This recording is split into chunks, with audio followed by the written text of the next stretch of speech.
یہ نمازیں کیا ہیں؟ یہ نمازیں اللہ کے حضور میں بھیجا گیا تحفہ ہیں، ہے نا؟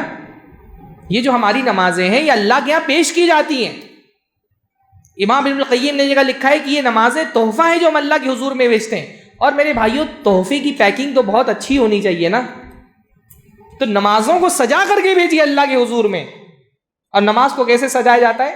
خشوع سے سجایا جاتا ہے، سکون سے، اطمینان سے نماز پڑھیے، دعاؤں کو سمجھ کر کے زبان سے ادا کریے۔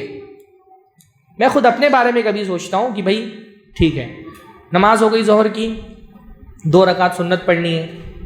شیطان ایسا حاوی ہوتا ہے نا کہ بوجھ بنا دیتا ہے 2 رکعت، حالانکہ ہم 2 رکعت نماز 5 منٹ سے کم میں پڑھ لیتے ہیں، پر یہ 5 منٹ بھی نماز پڑھنا ہمارے لیے بھاری ہوتا ہے، بہانے تلاش کر رہے ہوتے ہیں کہ سنت نہ پڑھنا پڑے، ہے نا؟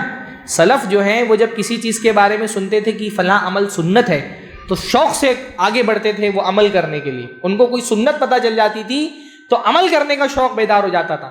ہم کو جب یہ پتہ چل جاتا ہے سنت ہے تو ہم سمجھتے ہیں اس مطلب چھوڑ سکتے ہیں اس کو۔ ہمارے نزدیک سنت کا مطلب یہ ہوتا ہے اس کو چھوڑ دو کیونکہ سنت ہے۔ صحابہ کے سنت کا مطلب یہ ہوتا تھا کہ کرو، اللہ کے نبی نے کیا ہے، ہم سوچتے ہیں سنت ہے نا چھوڑ دو۔ یا پڑھ بھی رہے تو 2 رکعت نماز 2 منٹ میں نپٹا دی۔ اچھا بھائی آپ کہاں کے اڈانی امبانی ہیں؟ 2 رکعت جو آپ نے 2 منٹ میں پڑھ لی ہے، اگر آپ 10 منٹ میں پڑھ لیتے تو کیا نقصان ہو جاتا آپ کا؟